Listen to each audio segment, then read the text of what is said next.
We'll get to that. We're still Someday. someday. Well, yeah, we'll do that someday. But right now we're just doing recording, putting up what we can, and continuing on and trying not to repeat ourselves Again. and again. Apparently our memories are really crap. We've been reviewing some of the recordings we've made and also remembering conversations that we have and noticing a lot of overlap. And so I'm hoping that we haven't recorded the same episode like 5 times. If we have, then they're gonna still enjoy it because they're gonna still be watching.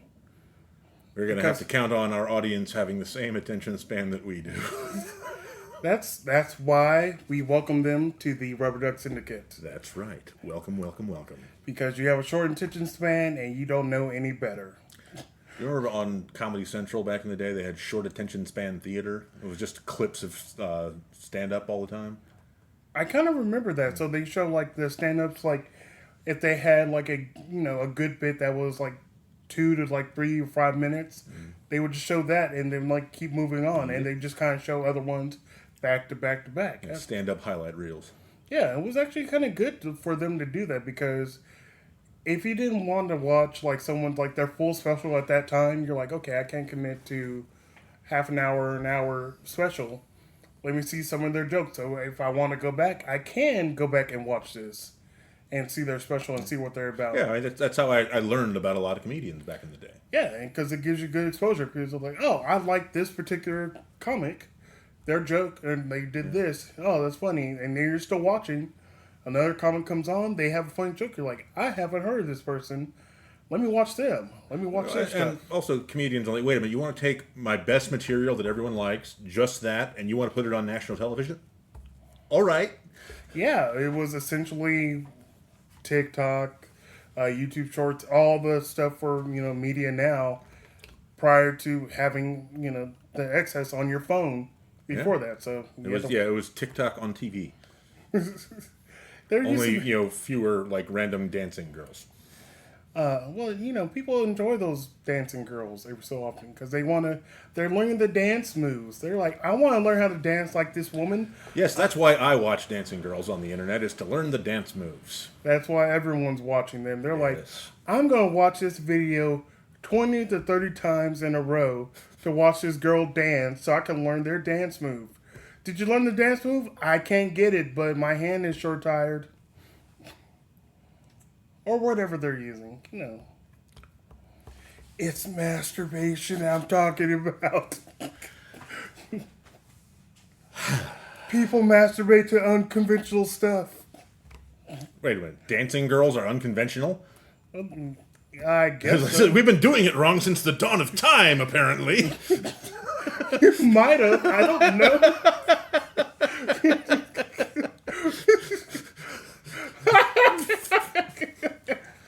I don't know, maybe you know some new technique.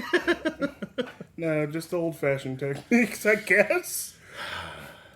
But, there are people out there who, I guess with access to the internet, they have access to a lot of different things out there, and they're really about, watching whatever they want to watch. They're like, I want to watch this to, get themselves off or do whatever they're going to be doing. I can't tell what you're going to be doing. You're going to be doing it on your own. I can't control what you do. Yeah, because there's going to be a certain portion of our audience that remembers what it was like to try and watch scrambled porn on cable. Kids, I want to tell you about the channels we used to, like the things we used to go through. It was difficult being a teenager in the 90s. Just to try to get a glimpse of a naked person. We would go to a channel, so you would have cable boxes.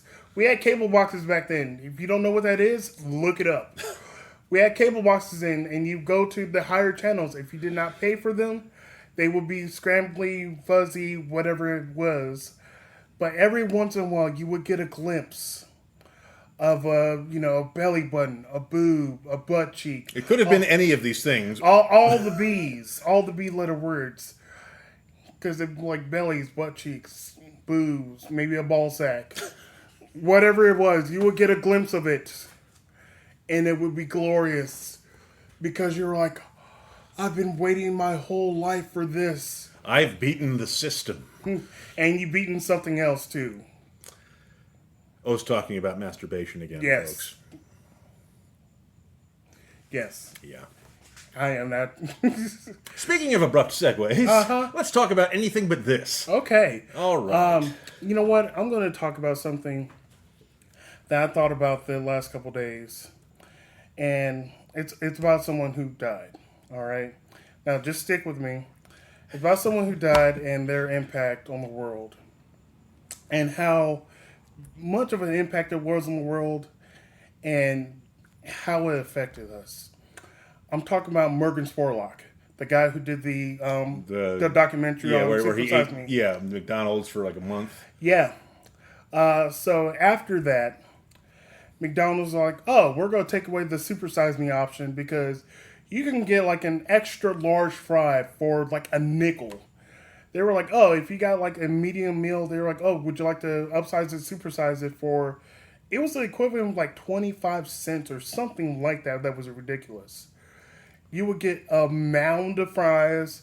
You get I would say a tub of cola. And you would still get your like Big Mac or whatever it was. All for about $6 at that time. Like it was enough fries that like I would eat it. I would have to throw some fries away because I was full on fries. Weakling. Yes, I know. I ate all the damn fries. I would try to. Like most of the time I would, but then sometimes you're like, these are too many fries. This is too much. But it was also a great deal because like, oh, you want to supersize that? Cool. Here's an extra quarter. Here's 12 pounds of French fries for you. But so when he did that documentary, you know, McDonald's took that away because they're like, oh, we care about people's health. They don't care about people's health. They took that away. They also took away the glorious times where you would go on, I think it was like Wednesday and Thursdays, that would have 29-cent or 39-cent hamburgers or cheeseburgers. Yeah, I remember they used to do that was a long time ago. That was like 20 years since they've done that. Yeah, I know, but like that documentary came out about 20 years ago too. You're right. So essentially what our family did, like when we were still in the household, like on that Wednesday or Thursday, my mom would have like $20. Yeah, you could shove an armful of the burgers. We would get like the max amount of burgers that you could. So like the max amount of cheeseburgers. So I think it was like 20. We'd get like 4 things of fries. We already had stuff to drink at home. And she would be able to feed, essentially, like in our household, we would have anywhere from like the lowest would be maybe like 5 people up to maybe 10 people living in the house because my mom was also a foster mother. So she will be able to feed everyone for like less than $20 on a going out meal. Instead of like cooking and she didn't feel like it, she's like, hey, you know what? Get McDonald's. And she would do it in like segments. So like I would go in or somebody would go in, get like 20 cheeseburgers in there. She'd go through a drive-thru, get the 20 cheeseburgers that way. And then, like, order the fries and everything. It's like y'all were beating the casino. I'm telling you, so we are so resourceful. Easy for you to say. I know. Because we were trying to, like, so much beating the system, we would just kind of know what we need to do. We were like, oh, someone goes to the drive-thru, someone goes in, they're not going to check. They're not going to be like, they're riding with that person. No burgers for you. Boo this person. They're not doing that. They don't care. They didn't care at the time. Yeah, they were probably never paid enough to care, but I mean, I think they probably only really enforced that if you came as like, give me 200 cheeseburgers, please.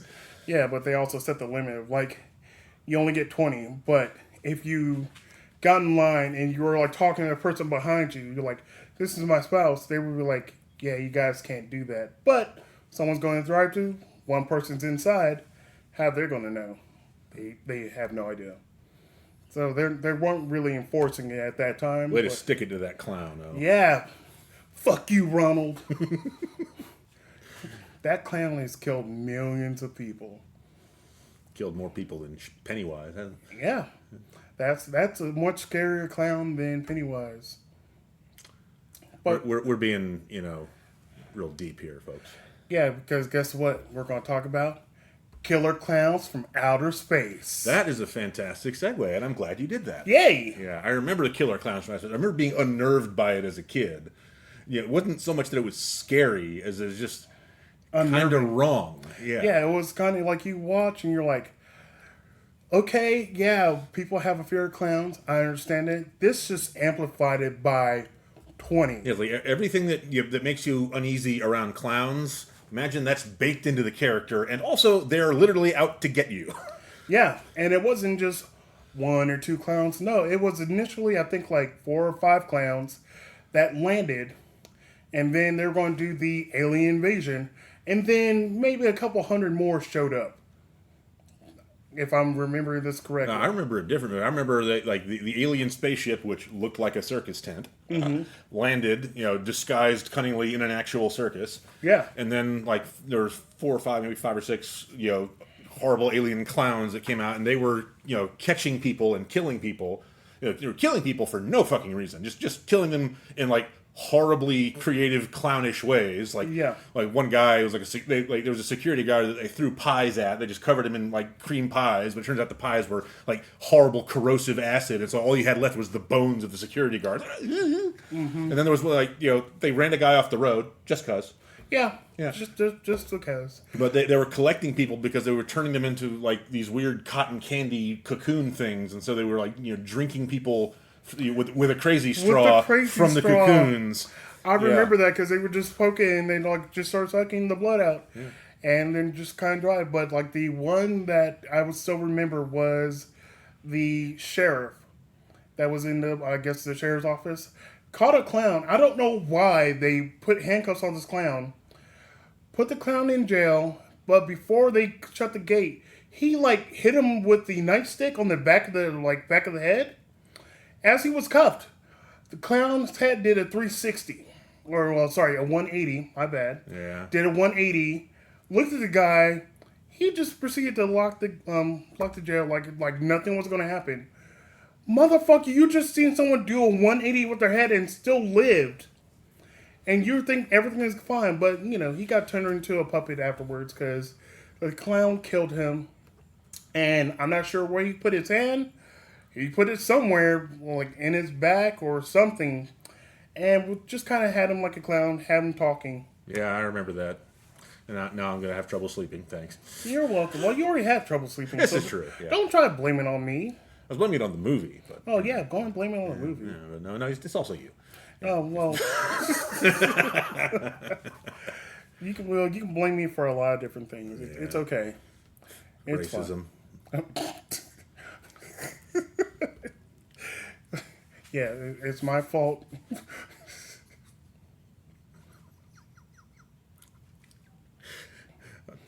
I got nothing. I can't move forward with this joke. Yeah, you can't. You I committed and I got nothing left. You backed yourself into a corner. I was going to just let you stay there. I know. And I could see it in your eyes. Let's see how long he twists it, this one. So I'm acknowledging that I got nothing else on this joke, folks. Yeah, it's also just a joke, folks. Yeah. It's okay. We're we acknowledge that racism is still out there. It's still a thing, and it can't really be solved in small increments, or it can be. I don't know. Didn't we solve it on one of our previous episodes? We did, but it came back like threefold. So that's what happened. Sorry, folks. Yeah, it was only a stopgap measure. Our podcast ending racism. We tried, because we have our dynamic here to try to stop racism, also to stop homophobia, but apparently it's not sticking. You guys have to do your part too. So make friends with if you're a white male, make friends with a black gay. Try with a woman too, black gay woman. Get you a black gay woman as your friend. Make her your best friend. And you guys have so much shit in common you wouldn't even know. It's going to be awesome. Because, yeah, I would say do that. But also, I want to point out something. Yes, if you're watching right now, I do not have my, signature beard. I'm doing interviews. That was your signature? Yes. What? I I don't know. Of all the things to guess that would be your signature, the beard would not have come first. Hey, what I'm not going to answer that question. It just wasn't the beard. Oh, because I'm fat? Yes. Oh, damn it. I thought I was hiding it with layers of clothing. No, we're just big boned. All right. The song of our people. I do have a message for our fellow big people out there. You're not big boned. You're fat. Just admit it. It's okay. It is 2025. Just admit that you're fat. And you can say you have a thyroid problem. There are people out there that have thyroid problems or other issues. But if you're fat, just admit you're fat. Just go with it. It's okay. It's fine. Just admit you're fat. Yeah, I myself have a drive-through condition. Yeah, I guess you do. Like, my fat can be directly traced back to the drive-through. Yeah, it could be. Mine is due to laziness. I will wholeheartedly admit that, where I was like, I will eat something and I will not move, like, pretty much afterwards. So the next step is we're going to need a volunteer to chase O around the block after every meal. No, you won't do that, because then I'll just go dead body. I'll just lay on the ground like, what are you gonna do? Yeah, you can't make that joke anymore, dude. Why? Because you've almost died at least once. Well, twice or 3 times, really. Yeah. You know, you don't know about some of it, so... Yeah, okay. he's almost died several times and kept it a fucking secret. Mostly a secret, but like I only can keep that secret for so long. You know, like if I'm missing in the hospital for like a week and a half, yeah, maybe some people are gonna notice. It's your own fault for having friends, though. I know. You guys care and shit. Yeah, we suck. I know. You guys are just terrible. You're like all coming to see me and bring flowers and caring about my well-being and stuff. So inconsiderate. Yeah, we're selfish like that. I know. You know, like, you guys just want stuff from me. It was my signature beard, wasn't it? You guys, it's like, it's Where'd it go? It's gone now. Now it's just chubby cheeks. Yeah, it's like I'm always nervous whenever I trim or shave my beard, because like I know that it looks like scruffy right now because I've been neglecting it. But when I do trim it up, or if I shave it down and get back to the mustache, or go barefaced again, then I have this nagging fear that, like, what I used to think of as like my turkey neck, like the little bit that shows how much older I've gotten and how overweight I am, that dangles here. I'm afraid that I'm going to get rid of the hair here, and then it's going to be like down to my belly button. I can understand that fear, but like from looking at right now, like it's not going to be Like, bad at all. the hair is holding it up. Yeah, okay. It's structural hair. Now, question: are you going to be doing your holiday gig? Yes, possibly for the last time this year, because we're having a hard time recruiting new members to our singing force. So I find that kind of surprising. Maybe I can recruit through here. If you are in the Charlotte area and can read music and sing, and would like to have a gig where you dress up as a Charles Dickens type character and sing Christmas carols in quartets, which is a paid gig, hit me up, and maybe we can find something. Yeah. Please at least try it. Yeah. Like, it might not. Well, hopefully you can have this out by then. Yeah. If we don't have this out before Christmas, then we should just pack it in. Well, we could, but I'm pretty sure we'll have it out before then. What we're going to do is we're just going to keep recording podcast episodes forever and never broadcast them. This is going to be like a historical archive of the two of us. Yeah, we're recording ourselves to make sure that, like, say, so we know what we're Future generations will, have our records.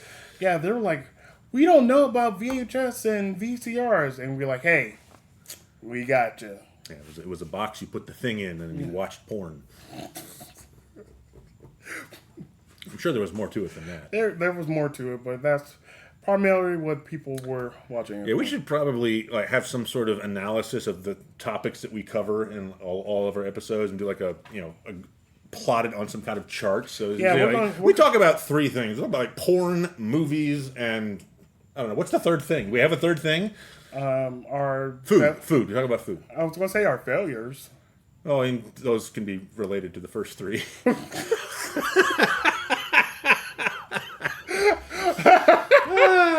God, don't make it so real, man. Too real, too soon. Well, folks, we're relatable as hell now, aren't we? Yeah, we really are. But, well, we do talk about a lot of different things, but I don't think we talked about the movie that we saw, was it last week or the week before? I mean, Grizzly 2? Yes. Oh, that was 2 weeks ago, yeah. Okay. Did we talk about that? We did not. Oh. We've been saving this for you, folks. Oh, my goodness, folks. I believe it is on Amazon Prime. Oh, no, it was on Netflix. It was on one. I think it might have been on both of them. We found it on several services, but it was like for free on one, or it was like for the already included price that you pay for whatever service on one. All right, so there's a movie out there. Look around. Yeah, called Grizzly 2. Which logically is the sequel to Grizzly 1, or just Grizzly, but we didn't watch the original because why would we? Yeah, there was no reason. Like, I saw the trailer for Grizzly 2, which has Charlie Sheen. Wait, no, was it Charlie? It was Charlie Sheen. Charlie Sheen and Laura Dern. Laura Dern. And I can't remember the third one. There's a third very famous actor. George Clooney. It was George Clooney. That's right. Those three stars were in Grizzly 2. Yeah, this was before any of them had become the big stars. So this was when they were all just. They probably like took an acting class together and ended up getting this gig from like a Craigslist ad or whatever Craigslist was in the 80s. Well, I think they might just did the acting class and then this might have been a student film. Folks. It might have been a student film, or like say like the acting class. Like when they do acting classes, they probably have like producers that come around. They were like, "Hey, we're looking for young talent, maybe, and can you recommend anyone?" They did those names, and folks, you will not be disappointed. Because you will be severely disappointed in everything about this movie. Yeah, like this movie, we have not seen the original version of the movie because the version we saw was someone has clearly bought the rights to this movie because they discovered this hidden gem that has these three huge names in it. And so they've recut the movie and changed the sequence of things, and they've moved the like 4.5 minutes where these three characters are actually in the movie to the very beginning, which makes zero sense as far as the plot goes. And then they've filled in the blanks with other random wildlife footage, which is in super HD compared to the like grainy VHS quality of the original. Yeah. And then like pictures from or footage from European concerts, like there's some like Swedish band or something that's playing. Yeah, it's amazing because like what they cut in, like say aside from the nature shots, they put in footage of other grizzly bears. Now, with this other footage of grizzly bears, they show them, playing around doing grizzly bear shit. But then they show them getting shot. Not actually shot by a gun. They do a gun sound and then put a graphic of a gunshot on the bear. No, it was a whole bullet. It wasn't just like the bullet. It was the bullet plus the casing, which apparently the whole bullet goes flying out of the gun when you fire it in this movie. Yeah.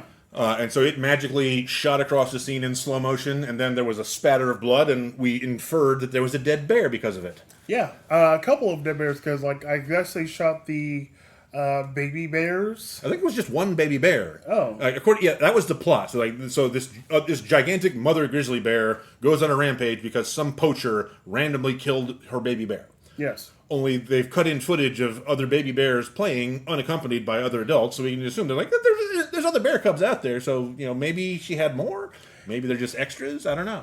Who knows? But we never actually see the bear in the movie named Grizzly 2. That's what I was going to mention. So the whole movie is called Grizzly 2. They're chasing after this essentially monstrous grizzly bear by Bouchard. Bouchard, who was played by John Rhys Davies. Yes. Who has this like horrific, like I don't know, I think it's supposed to be like French Canadian, but yeah, his accent is. I mean, it is somebody phoning it in the 80s is what his accent is. Yeah, he was trying his best because I'm pretty sure they told him to try this accent. Yeah. He never did it before. This was the first time he was doing it in this movie. Yeah, be rugged, but can you be ignorant and French? Yes. So the whole movie is about this grizzly bear that is out for murderous revenge.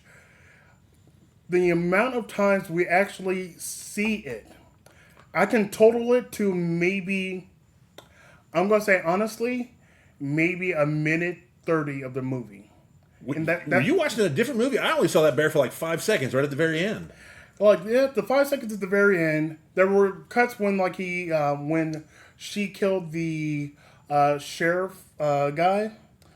There were a couple shots of like them running. Well, there were all kinds of shots. It was like a Sam Raimi movie. They were running through the woods, and something was chasing them, but you couldn't see it because you were chasing it from the perspective of the bear. Yes. And so you never actually saw the bear, but there might have been like a claw prop that came down on somebody. The claw. I was counting the claw prop. Okay, if you're counting the claw prop, then that may be up to a minute. Yeah, I was gonna say about like a minute, maybe 15 seconds of this, monstrous grizzly bear that's out there. It's supposed to be terrifying, but as we're watching it, we could do nothing but laugh at it because of how it was set up, how it was shot, how the audio, the video was, like how they recut this movie to put it on a streaming service so other people can watch it. And I'm like, this is so entertainingly bad. Yeah, this movie is its own drinking game, folks. Yes. Like, I wish we could have came up with a drinking game before it. Oh, because we would have died. Oh, yeah, we would have definitely died. Like, drink every time we don't see the bear. Yeah. or drink every time we ought to see the bear, but don't. Because, every time we don't see the bear is the whole movie. Yeah. But essentially what they did was they took the whole premise of Jaws, put it in a forest. Because there is a concert going on that the mayor wants to keep up because she wants to be in some magazine. She wants to impress some other political people. Yeah, she wants to impress some other political people. Guy tells her, like, hey, there is a killer bear out here. Cancel the concert. By the way, this completely callous, unfeeling mayor that puts her political career... she might just be a mayor. She might be like the manager of the National Park Service or something like that. But like the one in charge... is played by what's her name? I think Helen Crockett, like the actress that played Nurse Ratched in One Flew Over the Cuckoo's Nest. This is an Oscar-winning actress, and she's playing this movie or this part in Grizzly 2. Yes. Yeah, there's like actors have to do some roles where they're like, it's not their favorite role, it's not a particularly great role, but it pays their bills and gets them more notice to get into other movies. I think this was after One Flew Over the Cuckoo's Nest. Oh, it definitely was. I think she already had her Oscar when she did this. Like, well, maybe when she was filming it, like in between when she was getting her Oscar. Like, so One Flew Over the Cuckoo's Nest was already out. She may get Oscar buzz for it. It was like, oh, I still need work. Film this at the same time. Got her Oscar while she was filming this. I'm like, oh. So we're going to quietly bury this movie, folks, for 30 years. Yeah, a little over 30 years. Mm-hmm. And then someone's going to dig it up and recut it for streaming. Yeah. What's streaming? I don't know. It's the 80s. Yeah. And then we're going to recut it so badly that it's going to not make sense because the time where Charlie Sheen, Lauren Dern, and George Clooney get killed in the movie, they weren't supposed to be like the first victims.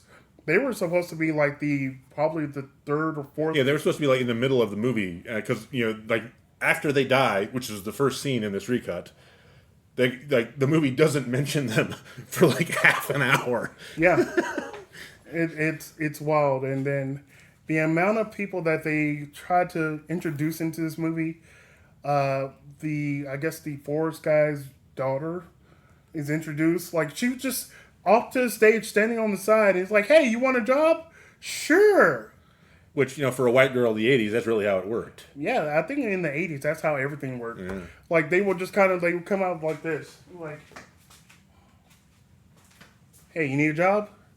Yeah. All right. Start working. That's how it was. That's how it was in the 80s, folks. You would actually just show up and ask for a job, and they were like, yeah, we got one. Or I was like, I admire your gumption for bringing your resume to me in person. I'm going to give you a job, even though we're not hiring now. At least that's what our parents think. Yeah. That's how it worked for our parents back then. They would say that like they would leave one job, walk across the street, and then get another job. Yep. And that's how it was. And now you have to go through a process of going online, see if they're posting a job, applying online. Dig through the AI job postings. Yes. Get your resume and all your materials ready to try and get through the AI, screening sequence. Yeah, you know what? We're going to get past that because people are out there doing the job thing right now, and it kind of sucks. It does. But what I'm going to talk about next is what I've just told Daniel about earlier today. Are we going to wrap up the Grizzly 2 bit first? Or are we just going to, immediately jump away from that to whatever we're doing now? Oh, we're going to it's still movie related, but Grizzly 2, awesome, folks. yeah, please watch it. And then and drink heavily. But there's another movie that's going to be coming out, I guess, soon enough that I just told you about. Oh, yes. I'm excited about this. The remake of Anaconda. Now, Anaconda came out early 90s. And it was, a vehicle for... John Voight and... Was that Jennifer Lopez in that? Jennifer Lopez was in there. John Voight was in there. Ice Cube was in there. Ice Cube was in there. He was like the one that survived, wasn't he? He was one of the people that survived. But yeah, Anaconda, the original Anaconda came out early 90s. And had at least one sequel. Yeah, it had, I think, several sequels. Yeah. There was like most of them straight to video, though. I think there were like straight to video or like straight to streaming service. So there was one called like Anaconda, like Bloodlust or something like that. That I kind of remember that came out. Anaconda. Snakes aren't bad enough already. But please look up the trailer for. I think it's still called Anaconda. Yeah, or Anaconda the reboot. I don't know. Yeah, it's a newer one. But the trailer looks amazing. It's a totally self-aware reboot. It's like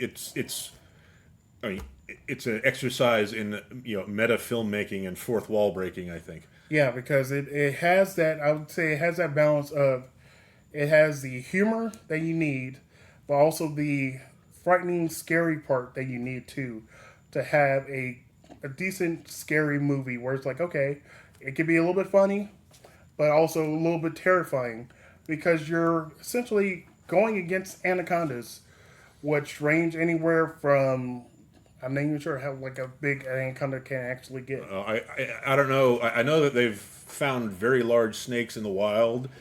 I don't know specifically about anacondas, but I know that they have found pythons up to or maybe 30 feet, maybe more than that. I don't know. Scary as fuck, folks. Yeah, but I feel like the ones in the movie are probably a little scarier than in real life. But yeah. Frankly, I would rather come up against an imaginary CGI snake than one that could actually kill me. True.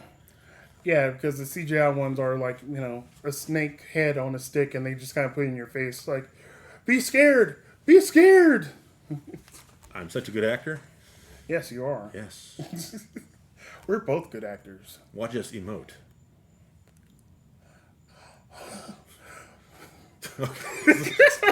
Not that kind of movie, oh. Hey, what were you thinking? Yeah, that's on you. That's your fault. Whatever you were thinking, that's on you. You don't know what I should be ashamed of myself. You should feel shame.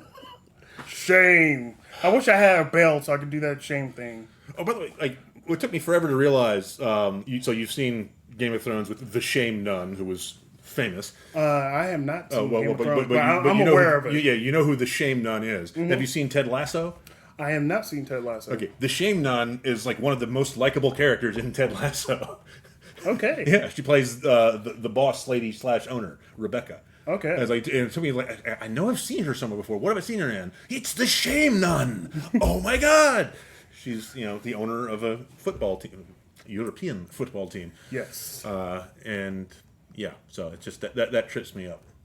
Oh, I really need to get around to watching Ted Lasso because I heard it's very good, but also they're bringing it back. Oh, I hadn't heard that. It is definitely like a super all-around feel-good kind of show. You feel good about yourself when you watch it. Mm-hmm. But it is also very, very full of white people. There are minority characters, but they are all on the team. Okay, that makes sense. Yeah, which is probably how most of the FIFA or whatever, most of professional soccer works. Yeah. But they only I don't know. You get to know some of the characters on the team, but not nearly so much as you get to know the management. Gotcha. It's just the stories are more focused on them. So maybe I would like to see more about the team if they were to do a reboot. And that is true. They're doing because some people they're kind of iffy about it. I guess the final season I guess because was it Jason Sudeikis? Yeah. Jason Sudeikis mentioned like, oh yeah, this is going to be the last season because they did like 4 seasons, I believe. He's like, oh, this is going to be last season. We're going to wrap it up. We're going to put a bow on like wrap it up nice and tight so that everything can be done. Now I guess Apple was like, hey, you want more money to do another season? Not really. Here's even more money. Sure, we'll do another season of a show that we wrapped it up. Look at the Ted Lasso wins the lottery season. Ted Lasso jumps a shark on a jet ski. I would have so much respect for them if they actually did that. I want them to do that. that has to be the opening. So it's Ted Lasso. Like I'm not even sure what happens in the show. He's just on a jet ski in the, I guess, English Canal, maybe. I don't know. English Channel? Yeah, there we go. He's there. And he's on jet ski, but sees the sharks. Sees the shark. Jumps over it. Yeah. Oh! Then the show starts from there. Yeah, I would respect that. That would be fantastic. I would love that. Yeah. Like, every show should start that. Like, even, like, when they reboot a show after it's been off for a number of years or any amount of time, they realize they're like, oh, you know what? Well, I won't say, like, I won't make the same sweeping generalization because sometimes it is possible to reboot a show or revisit a show's idea and come up with something fresh and new. Like the Battlestar Galactica reboot from the early 2000s. That was, like, at least the first season was absolutely amazing. It was like, they thought through the first season, but then it became a huge hit. It's like, okay, well, 3 more seasons. Quick, write some stuff. But like it still had great production values, and even though it was a bit jangled and there was a few confusing bits in it, it was still overall pretty good. Yes, but it was nothing at all like the original back in the 70s. Yeah, it was much different. But I'm also, because I'm thinking about it now, because I watched it. I know you watched it. So Starbuck, she just disappears at the end. Again. What the hell was up with that? That's some of the confusing writing. There were a few things that just, came out of left field and didn't make any sense. Like the overall story was good, but what they did with some of the individual characters was just mystifying. And then there was like one episode where they were taking like the younger Adama character, and suddenly it didn't matter that they were in space running for their lives from killer robots. This was going to be an underground story about a casino on the ship. It's like, what? But yeah, so yeah, I will not say that the entire series did not have missteps. Yeah. But just on the strength of the first season alone, and then they had in every other season they had at least a few moments worthy of like that at the time were like, oh my god, did you see that? Every time whenever you met your friends the next day, so like they had a lot of those.